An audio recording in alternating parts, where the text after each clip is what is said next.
Bueno,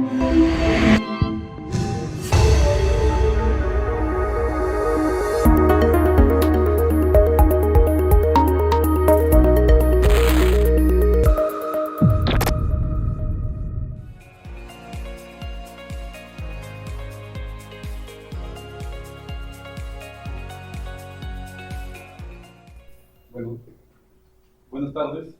Vamos a comenzar con el seminario del profesor Marcelo Escudeiro.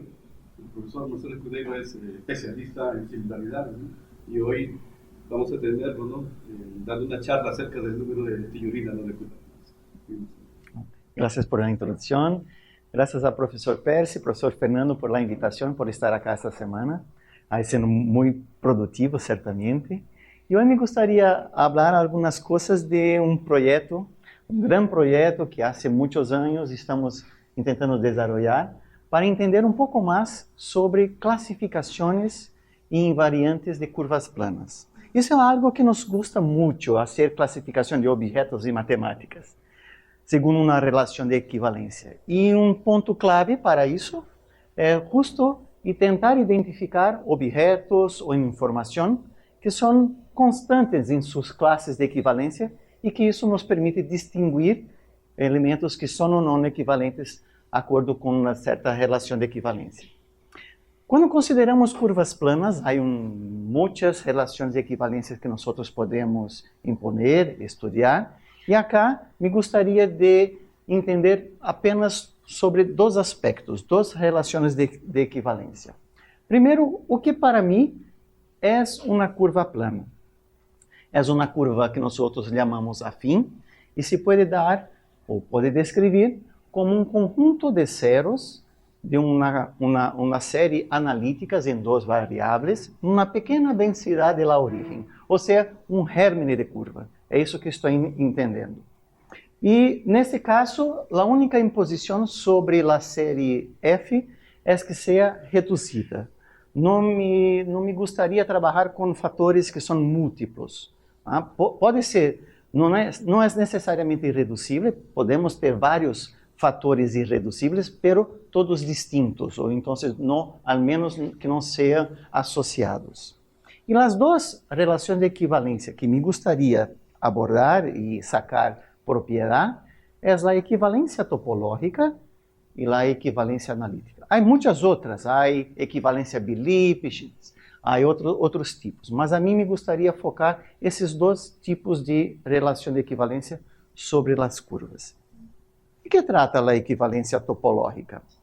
Então, nós dizemos que duas curvas, CF e CG, ou seja, dada por zeros de funções analíticas numa pequena vecindade, uma série F e uma série G, são topologicamente equivalentes se nós temos um homeomorfismo, φ, e densidade da origem, posso sempre considerar um estudo local, então vou centrar na origem de C2, são duas densidades U e V, tal que este homeomorfismo mapeia a interseção de uma curva com uma densidade sobre a outra.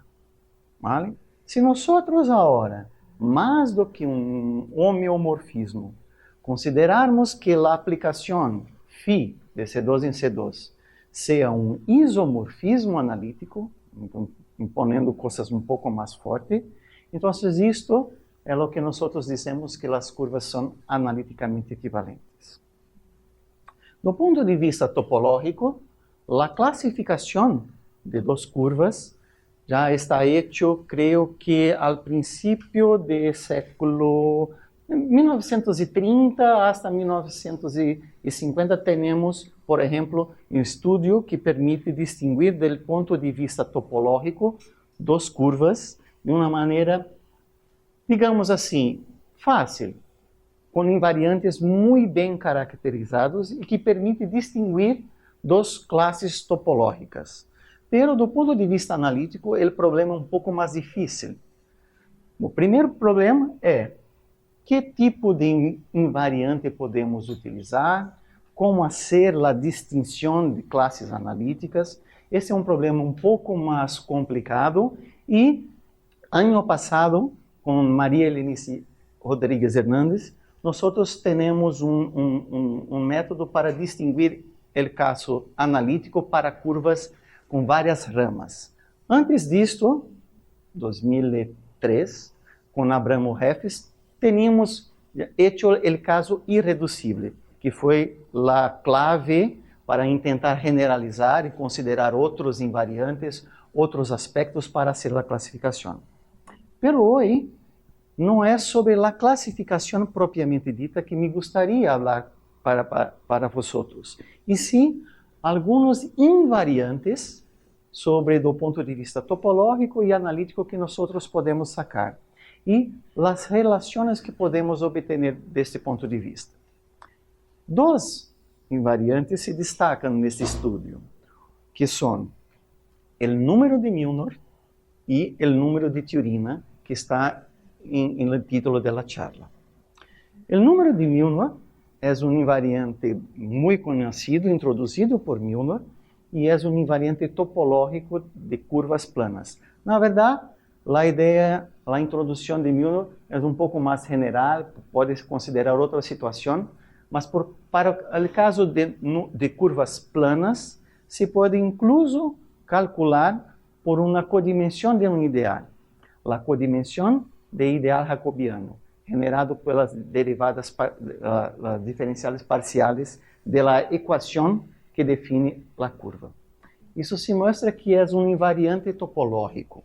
Não é completo, e completo acá significa, se tenho duas curvas que são topologicamente equivalentes, certamente seus números Milnor são iguais, pero lo revés não é certo. ¿Vale? É invariante topológico, pero não permite distinguir completamente.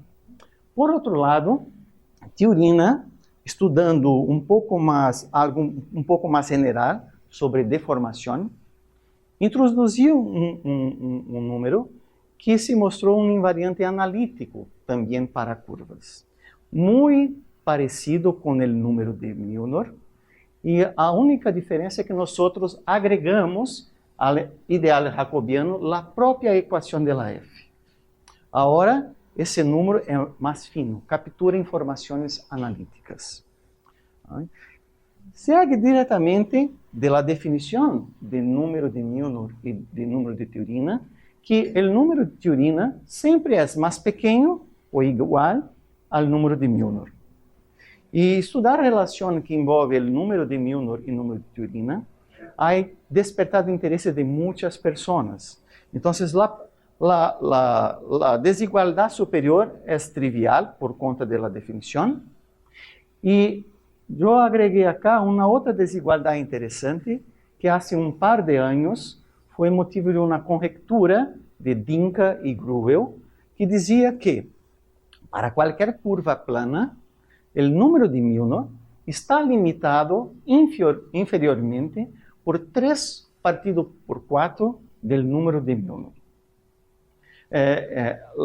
A prova para a situação general, quando a curva, a F, tem muitas componentes irreducíveis, foi completamente solvida por Patricio Almirón, creio que 2022, algo assim.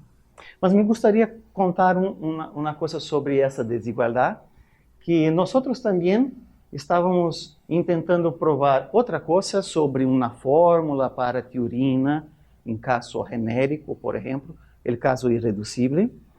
E curioso que no mesmo mês que nós encontramos essa fórmula que tinha como corolário a desigualdade inferior, que era uma conjectura de Dinka e Gruel, no mesmo mês que nós subimos ao arXiv, Patricio Almirón e Wang também no mesmo mês apresentaram outras duas provas da mesma conjectura para o caso irreducível. Terrível para quem não está em sua tese encontrar um resultado assim em um mês. Então, mas é curioso porque são 3 métodos distintos e estava muito bem. Mas o caso que não era irreducível, general, foi feito por Patricio Almirón. E como havia comentado, essa desigualdade é trivial e a igualdade sempre ocorre se a curva é analiticamente equivalente a uma curva quase homogênea. Esse é um resultado que se pode encontrar nos trabalhos de Zariski e também de Saito. Para essa igualdade? Não. No caso de curva plana, são todas singularidades aisladas, porque estou em uma pequena densidade. Tudo é local, Hermes.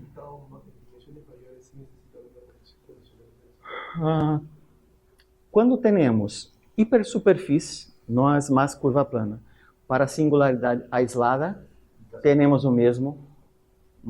Agora, quando temos uma singularidade mais complicada, por exemplo, uma curva espacial, será que temos algum... Porque em alguns aspectos, quando a curva tem uma propriedade de ser interseção completa, se pode definir a teorema também, com dimensão de menores da matriz jacobiana. Então, não conosco algo similar para curvas espaciais, por exemplo. Ou, quando não temos singularidade aislada, isso é infinito. Então, não isso. Tá? Vale. Então, nessa charla, uma das coisas importantes é o número de teorema. Entender algumas relações, como se pode fazer contas, computar, para tentar identificar se temos curvas ou não que são analiticamente equivalentes. Em caso que tenhamos uma curva com várias ramas, várias componentes irreducíveis, um problema também que se coloca é se pode computar o teorema da curva toda, com muitas componentes, mas também se pode computar esses invariantes, o número de teorema, para cada uma das componentes irreducíveis.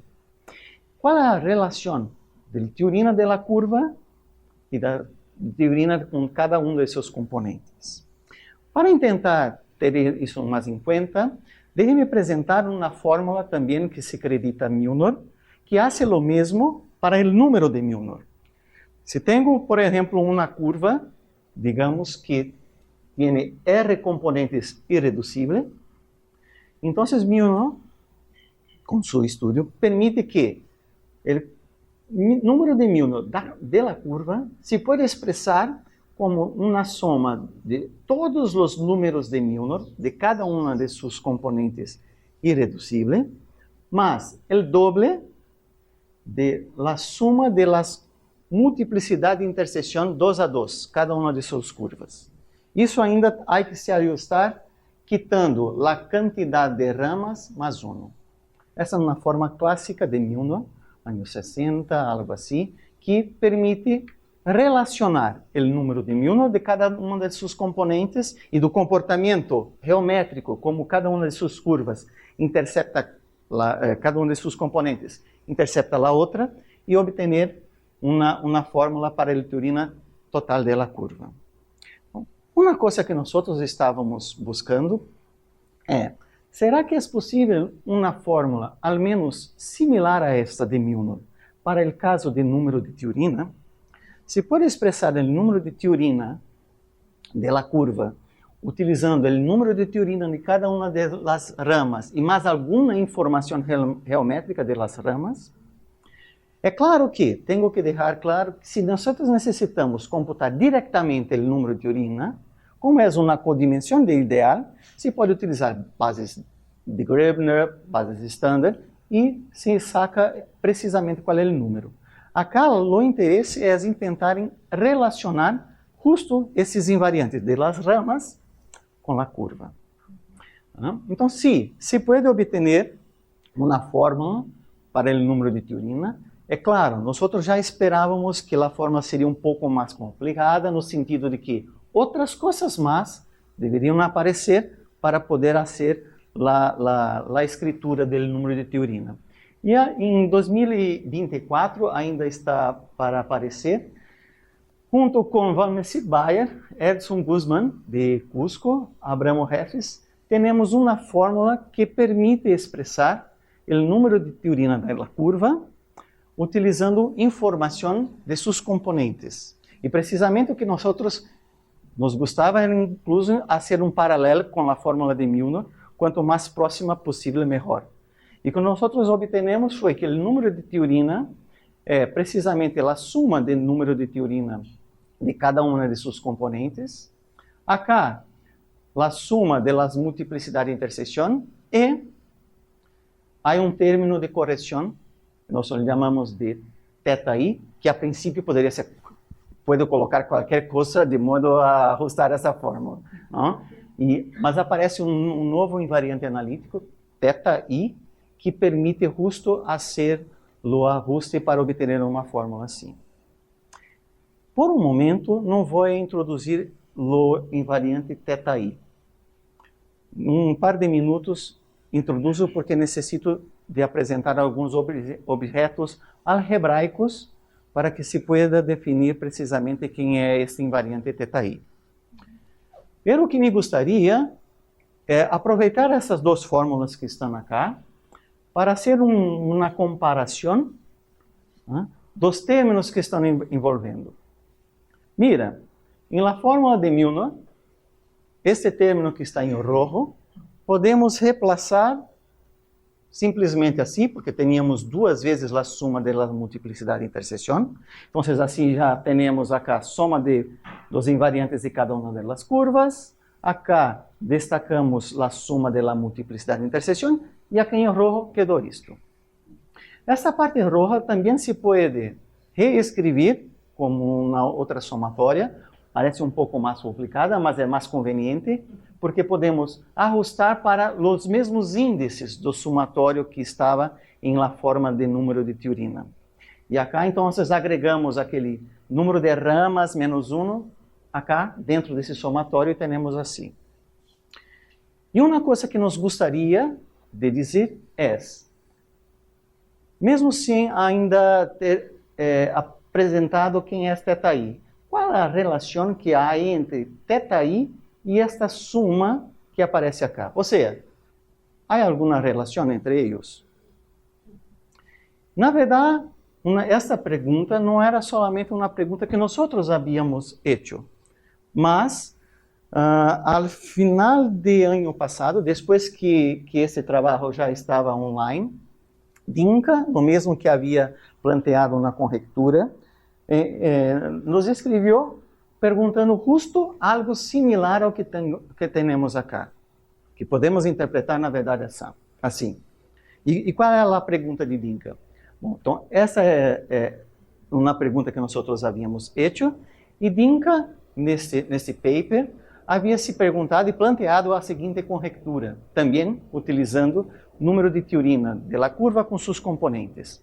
É verdade que a diferença da Tiurina da curva com a suma de Tiurina de cada uma de seus componentes é mais pequeno ou igual ao número de Milnor da curva menos a suma do número de Milnor de seus componentes? Se nós mirarmos término a término, sim, sabemos que a Tiurina da curva é mais pequeno do que Milnor. Sabemos que a Tiurina de cada componente é mais pequeno do número de Milnor de cada componente. Pero essa diferença não se poderia ajustar de modo que nessa diferença quedava um pouco mais grande do que esta? Isso se poderia. E a conjectura de Dinka é que não, que isso sempre se passa. Em termos das fórmulas que há apresentado na diapositiva anterior, isso é o mesmo que dizer que acá teríamos que ter essa desigualdade. Se temos essa desigualdade, esse invariante ainda desconhecido, então teríamos a conjectura de Dinka. Isso que me gostaria de falar um pouco hoje. Quando introduzimos este invariante analítico θi, e foi por isso que deixei até agora, a introdução desse invariante envolve alguns objetos algebraicos que manuseiam, por exemplo, anillo local, ideal fracionário e outras coisas como sua ordem, seu conjunto de ordens. Então, agora vou tentar apresentar o básico para que nós podemos entender quem é esse invariante θi. Vamos ver. Um objeto algebraico muito importante conectado com as curvas é seu anillo local. E seu anillo local é precisamente o cociente por lo ideal que define sua curva. E é tão importante esse invariante porque ele determina a classe analítica da curva. No seguinte sentido, duas curvas são analiticamente equivalentes se seus anilhos locais são isomorfos como C-álgebra. Então, se pode cambiar de um problema geométrico, que é a equivalência analítica, para um problema que eu considero algebraico, que é a classe de isomorfismo de anilhos locais.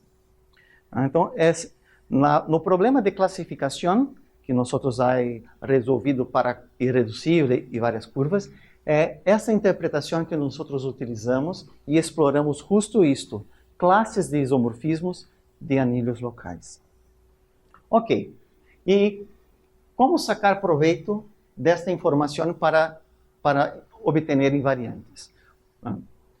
Esse anilho não é necessariamente um domínio, porque a curva f pode ter várias ramas.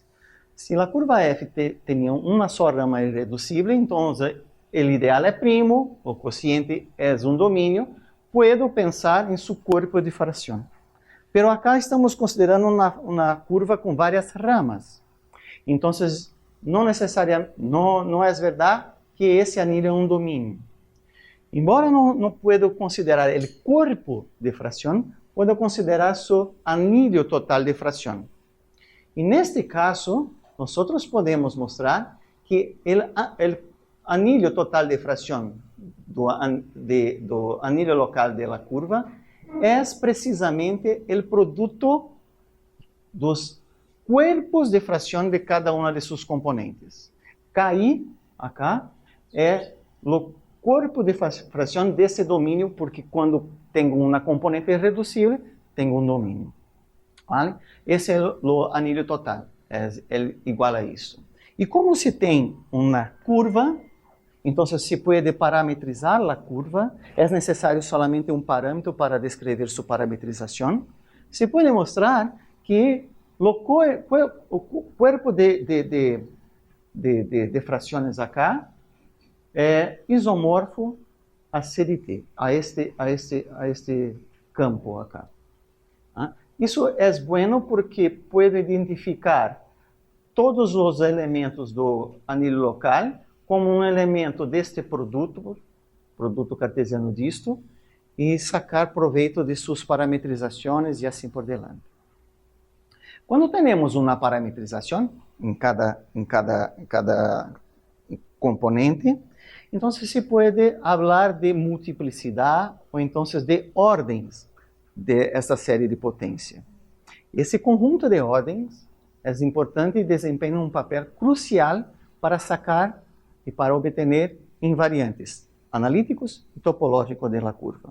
E como se faz isso? Utilizando uma valoração discreta, uma maneira de computar ordens. Então, vou denotar por BI simplesmente a ordem de um elemento do corpo de fração, que é a ordem do numerador menos a ordem do denominador. Vale? E se tenho um subconjunto de I para mim é um conjunto que denota todos os índices de las ramas, então se pode restringir o produto solamente sobre o conjunto J e obtenho uma S-upla, se J tem S elementos, também solamente de números inteiros. E esta barra cá é porque se tenho 0, a ordem da série nula é infinita. Então, Z barra, estou permitindo coordenadas infinitas. Vale. Qual é a importância disso? Uma das coisas é que, se nós consideramos a valoração com conjunto J precisamente igual ao conjunto de todas as componentes irreducíveis e computamos não solamente a valoração, não a valoração de todos os elementos desse anillo total de fração, mas solamente do anillo local, isto é um conjunto agora que não tem elementos com coordenadas negativas, porque no corpo de fração, quando considero elementos do anillo, não tenho denominadores, então vou ter solamente ordens assim. E esse conjunto acá tem estrutura do que nós chamamos de um semigrupo.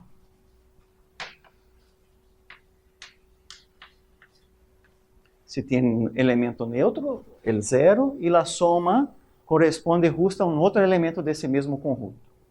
Este conjunto, este semigrupo, é importante porque este conjunto, utilizando as ideias de Zariski, de Valde também, se mostra que este conjunto determina completamente a classe topológica de uma curva. Isso é, se aqui estou com uma curva F com R ramas e tenho esse objeto puramente combinatório e numérico que se pode sacar. Tenho que a curva F é topologicamente equivalente à curva R, se e só se este semigrupo é igual ao semigrupo da outra curva. Se pode traduzir a equivalência topológica simplesmente em uma igualdade de elementos discretos que se pode computar. Na verdade, acá há dois resultados. O resultado inicial de Zariski era que a equivalência topológica de uma curva está totalmente caracterizada por se cada um dos ramos são topologicamente equivalentes e se a multiplicidade de interseção 2 a 2 também permanece a mesma. Mas essa condição se pode mostrar com o resultado de Valde, que é o mesmo que dizer que este conjunto permanece o mesmo para as duas curvas. E se pode computar de uma maneira sencilla esse semigrupo e obter se temos duas curvas equivalentes ou não, do ponto de vista topológico. Vale. Creio que agora estamos a um passo para poder entender a invariante θ. Mas para isso, necessitamos estender o conceito de ordens de valores para um objeto um pouco mais grande do que o anillo local. Necessitamos considerar os ideais fracionários de um anillo local. E que é isso? Um ideal fracionário de anillo local é um O-módulo do anel total de fração, tal que se pode encontrar um elemento regular de O, ou em particular dentro desse conjunto I, tal que esse elemento, quando nós multiplicamos por qualquer elemento desse homódulo, nós estamos dentro do anillo local. E o término ideal fracionário é justo porque, grosseiramente, podemos dizer que I, por estar contenido acá no anillo total de fração, esta inclusão nos diz que todos os elementos de I tinham um denominador comum, que é R. Se multiplica por R, estou dentro do anillo local. Essa é a ideia, por exemplo, que podemos ter para justificar sua nomenclatura. Bom, se temos um ideal fracionário, então também podemos projetar uma quantidade de coordenadas, que vou denotar a projeção canônica por π, e com isso também podemos computar suas ordens de valores, como se faz para o anillo total de fração ou mesmo para o semigrupo. Este é o que está por trás da extensão para um ideal fracionário. Quando tenho um ideal fracionário, vou denotar seu conjunto de valores, que nós sacamos assim, por E. Deixe-me apresentar ao menos um exemplo de um ideal fracionário que se pode conhecer que não seja os ideais, digamos, esperados. Porque é claro que todo ideal do anillo O é um ideal fracionário, mas um ideal fracionário que não é necessariamente um ideal do anillo. Se pode ver utilizando diferenciales, por ejemplo.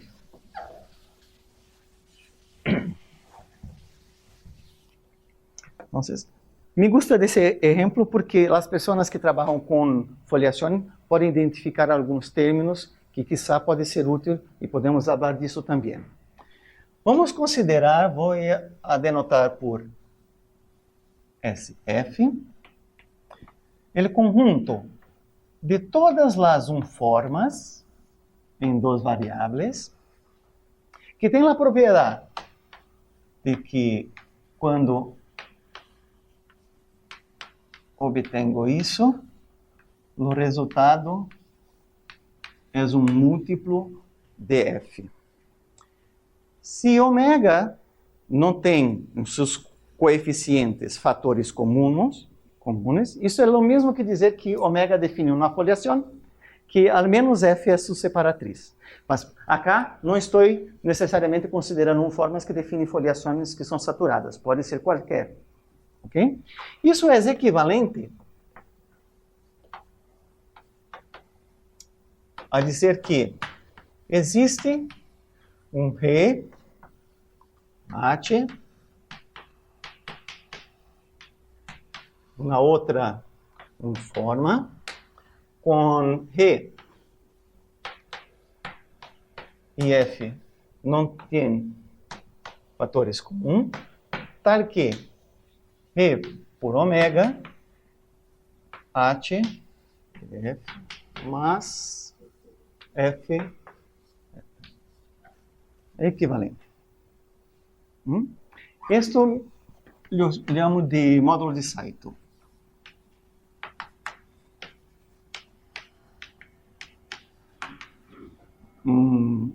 C módulo. Associado ao módulo de Saito, nós podemos considerar o que vou denotar assim, que são o que Saito havia quando considerou uma situação parecida com essa, no estudo de formas logarítmicas. Saito introduziu o conceito de resíduos logarítmicos. Acá é uma coisa similar. Para cada ômega que está em módulo de Saito, nós consideramos, ok, tenho uma ômega nesse módulo, então tenho a garantia de que isso ocorre, então vou considerar a fração H por Re, mas vou considerar a classe em um anillo total de fração. Quando tenho uma ômega dessa maneira. Re e H não são únicos, pero para cada ômega, a classe em K se mostra que sim, que é único. Quando estamos com curvas, se pode mostrar ainda mais que todos os elementos que estão acá, neste modo, agora, como estou em K, isso é um O módulo.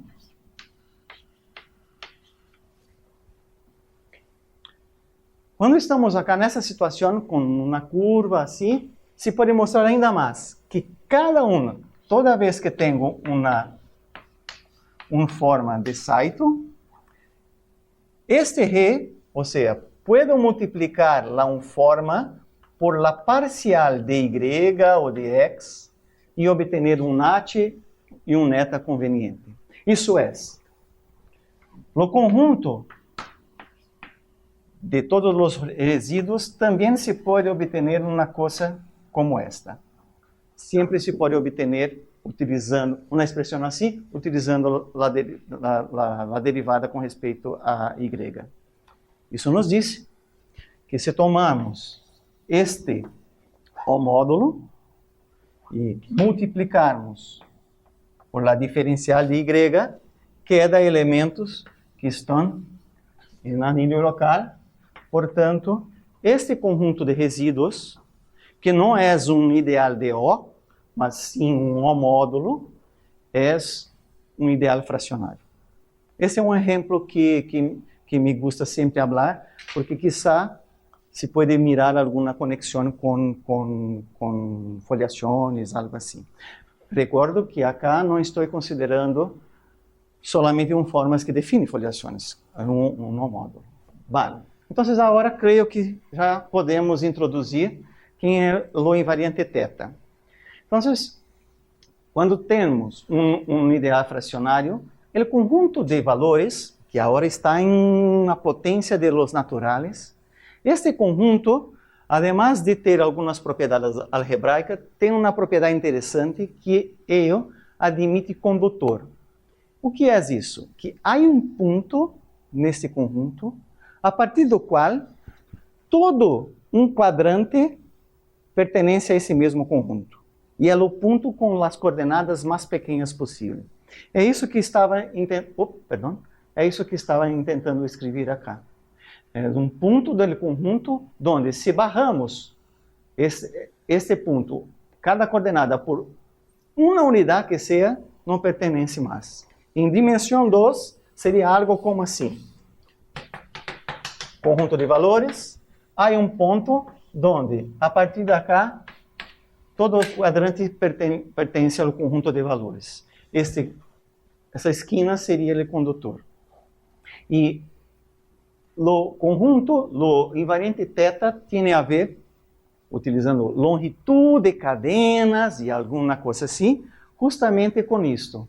Temos que mirar no conjunto de valores quais são os conjuntos que têm uma coordenada igual, acá, e as outras todas maiores ou igual, quando fijamos as coordenadas do condutor. Então, seria algo assim. Acá tenho o condutor, fijo duas coordenadas e em la outra coordenada vou fazendo uma variação e mirando se nesta fibra, nesse caso tridimensional, há pontos ou não. Parece uma coisa misteriosa, mas isso tem a ver que para computar por dimensão se pode fazer com longitud de cadenas saturadas.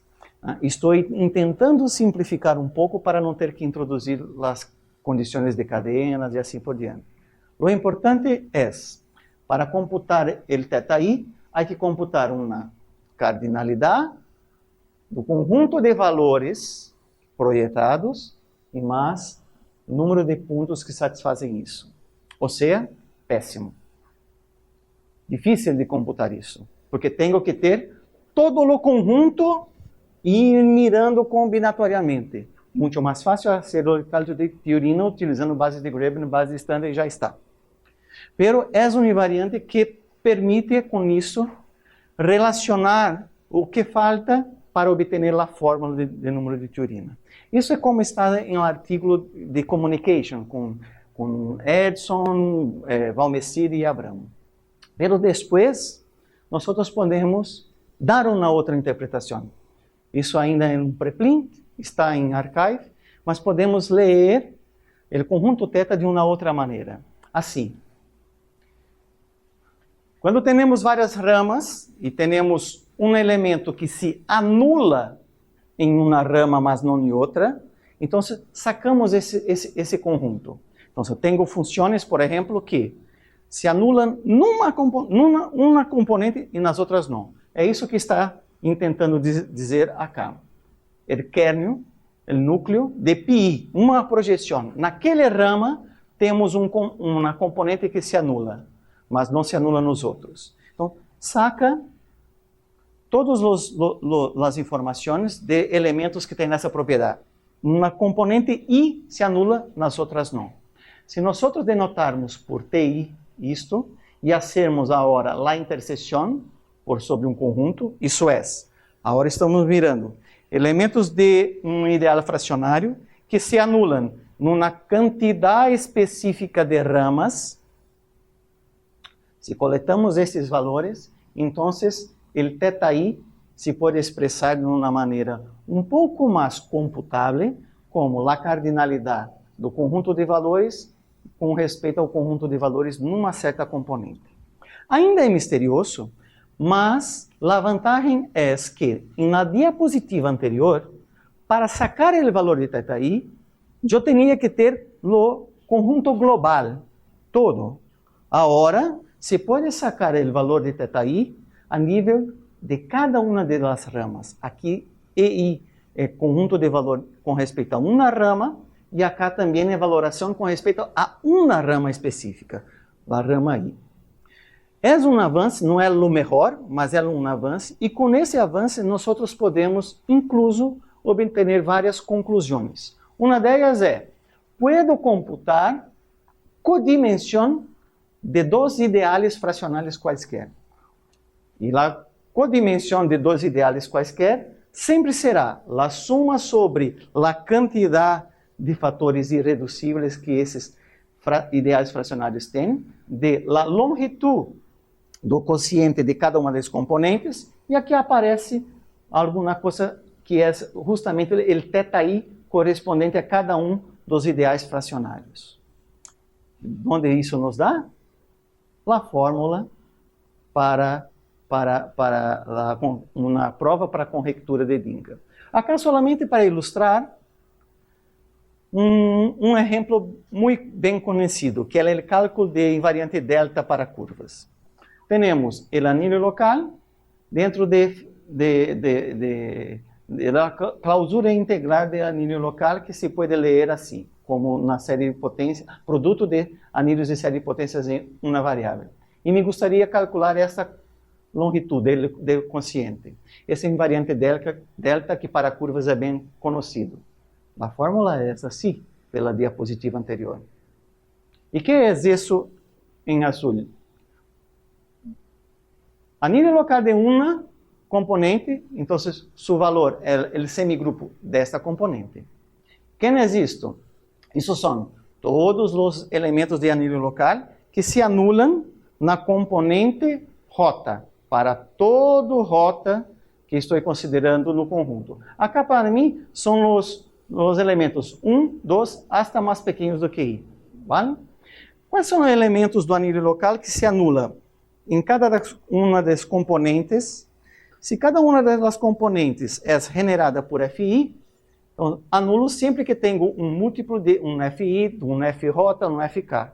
Por isso que o conjunto de valores, o conjunto de elementos de O que se anulam de 1 até I-1, é precisamente o produto de las equações. E qual é a valoração disto? Bom, isto acá é um ideal, estou multiplicando O por um elemento específico, seus valores são precisamente os valores de O na projeção I, então é o semigrupo, e acá sai a suma. Ok, então este término quedaria gama I menos gama I mais essa suma. Já está acá. E a outra suma? Bom, a outra suma em roja que tenho que fazer é parecido, só que muito mais sencillo. A clausura integral de O é o produto de anillo de série de potência em uma variável. Se quero o valor com respeito a uma componente, então seria solamente o valor de todas as séries de potências. Isso me sale todos os naturais. E quem é esse conjunto? Todos os elementos da clausura que nas projeções de 1 hasta I-1 queda 0, ou seja, assim. E qual é o valor na componente I? Pode utilizar qualquer série. Então, também queda os naturais. Ou seja, essa diferença é 0. Se a diferença é 0, então temos que essa longitude é a longitude de cada um desses fatores, a outra parte é 0, acá é a suma, isso é precisamente a fórmula que Hironaka ha encontrado para o conjunto delta.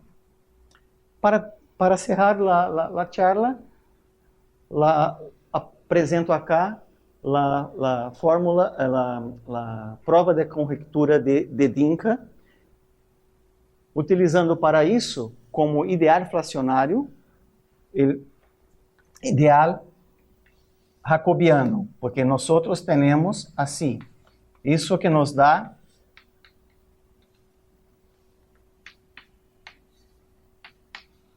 o número de Turina. O número de Turina é esta codimensão, pero este anillo é anillo O, então estou vendo acá esse ideal dentro de O, algo assim. Puedo computar a longitud desse cociente.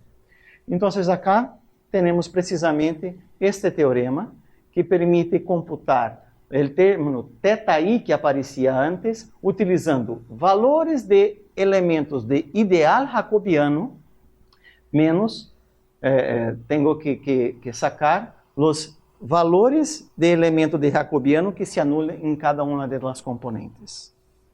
Ok, com esta fórmula é possível manusear como é a cardinalidade dessa diferença, e o que nós temos é precisamente isto, que nos dá, juntamente com a fórmula de Tiurina, a conjectura de Dinka, uma prova para a conjectura de Dinka, ou seja, temos realmente isto.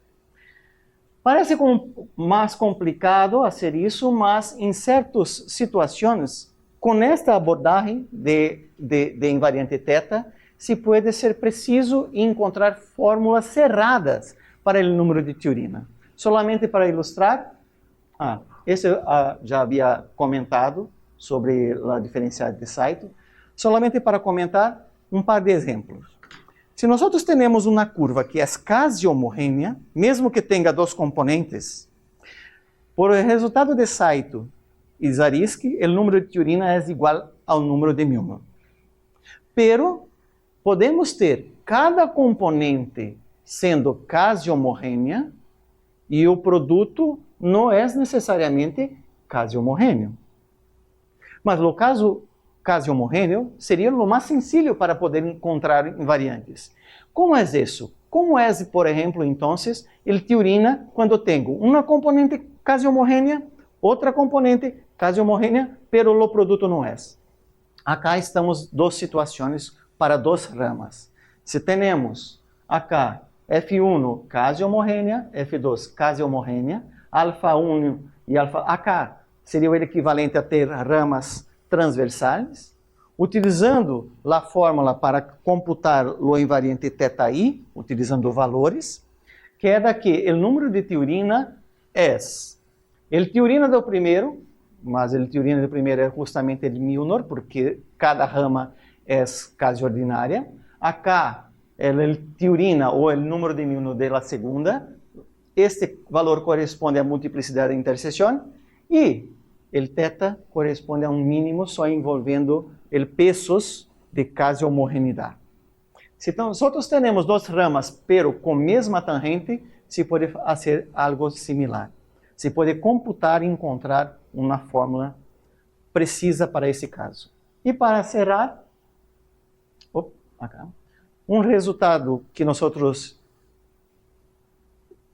foi muito curioso é que em algumas situações, mesmo que tenhamos o Tiurina de uma rama que se pode variar, Tiurina de outra rama também se pode variar, dependendo de como são as condições de interseção da curva, o Tiurina global sempre é constante. É isso que está acá. Se temos duas ramas que têm a mesma classe topológica, ou seja, o mesmo semigrupo, e uma multiplicidade grande e suficiente, o Tiurina sempre sai como duas vezes a multiplicidade de interseção, mas o condutor do semigrupo menos 1. E acá há muitas situações. Todas essas três curvas compartem a mesma classe topológica, o mesmo semigrupo. O Tiurina de cada uma delas é distinto, pero quando hacemos o Tiurina de 2 a 2, sempre sai igual. Uma das aplicações da fórmula. É um pouco técnico, mas mesmo assim agradeço sua atenção e disposição para o vídeo.